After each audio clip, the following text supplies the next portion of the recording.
Assalamualaikum warahmatullahi wabarakatuh. Waalaikumsalam warahmatullahi wabarakatuh. Mau tanya, kan di kejadian Karbala diriwayatkan kalau seluruh keturunan Nabi termasuk istri Hasan dan Husain, anak-anak Sayyidina Ali bin Abi Thalib, anak-anaknya Hasan Husain dan keluarga Nabi dibunuh total sama Ubaidillah ibn Ziyad, orang kepercayaannya Yazid bin Muawiyah. Pertanyaannya, kalau seluruh keluarga Nabi dibunuh, terus para habaib-habaib yang sekarang menyandang status sebagai cucu cicit Nabi itu keturunan dari siapa? Terus karena kalau dari nasab Hasan Husain kan meninggal semua.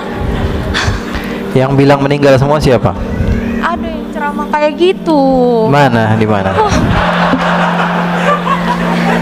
Yang bilang meninggal semua di mana? Itu jadi waktu itu ada teman kan. Iya, kalau ceritanya saya paling paham cerita itu. Enggak, yang bilang semuanya meninggal itu siapa?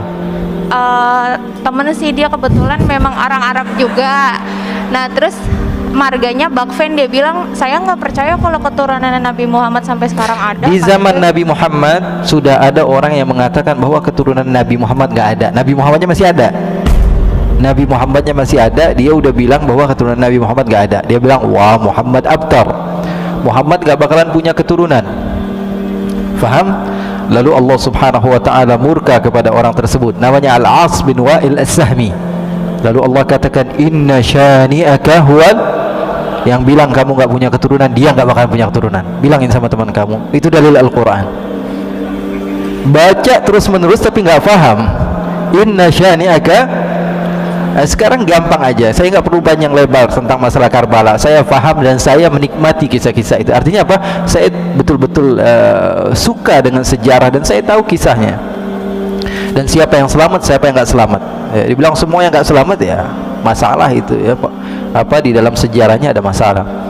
Ulama semua sepakat kok. Sekarang saya sebutkan hadis satu saja dari Al-Imam Ahmad bin Hanbal. Imam Ahmad bin Hanbal mengatakan bahwa nanti di akhir zaman akan ada Imam Mahdi. Hadisnya banyak, di antaranya riwayat Imam Ahmad bin Hanbal akan ada Imam Ukhti, ada Imam Mahdi, percaya atau tidak? Percaya atau tidak? Percaya.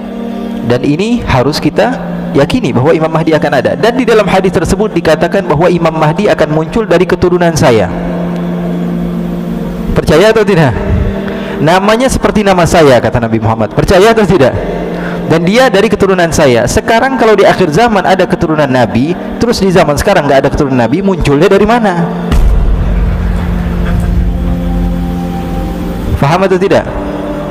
Ya, kalau dibilang di akhir zaman nanti ada keturunan Nabi, keluar Imam Mahdi, terus sekarang nggak ada keturunan Nabi, keluar dari goa, tiba-tiba ada, ya nggak begitu. Ini apa namanya, kesalahan yang sebetulnya salah di dalam sejarah, salah di dalam dalil, salah di dalam apa, sesuatu yang kita lihat dengan mata. Keturunan Nabi dijaga. Rasulullah dalam hadis yang sahih mengatakan, fa innal ansaba tanqati'u yaumal qiyamah ghaira nasabi wa sababi yusihri. Semua nasab akan terputus di hari kiamat, sampai hari kiamat, kecuali nasab saya tidak akan terputus sampai hari kiamat. Kan ada hadisnya banyak. Masa gara-gara cerita teman tentang Karbala dan tidak mendasar kita meyakini hal tersebut? Ya, nggak bisa. Apalagi dalil yang tadi saya sebutkan tentang Nabi Imam Mahdi itu juga masuk di dalam dalil, dan akal, secara akal juga kita mau nggak mau kita terima bahwa mereka itu ada. Jadi yang selamat ada namanya Ali Zainal Abidin, cucu Nabi. Ya, beliau orang yang diselamatkan. Dan ceritanya ma'ruf, semua ulama sejarah mengatakan bahwa Ali Zainal Abidin masih ada. Bahkan beliau dibawa-bawa dari Karbala sampai menuju ke beberapa tempat. Dan putra-putri Rasulullah SAW masih beberapa yang hidup. Putra-putra Hasan masih banyak ketika itu. Ya, jadi nggak semuanya meninggal. Memang ketika itu dizalimi, tapi ada beberapa keturunan Nabi, dan yang paling terkenal Sayyidina Ali Zainal Abidin. Ali Zainal Abidin adalah gurunya para ulama-ulama. Beliau punya anak namanya Ja'far As-Sadiq, gurunya Imam Abu Hanifah. Gurunya Imam Abu Hanifah. Gurunya Imam Malik, gurunya Imam Syafi'i, gurunya Imam Ahmad bin Hanbal. Terus munculnya dari mana cucunya Nabi kalau bapaknya sudah nggak ada? Ya, jadi itu nggak mendasar. Wallahu a'lam.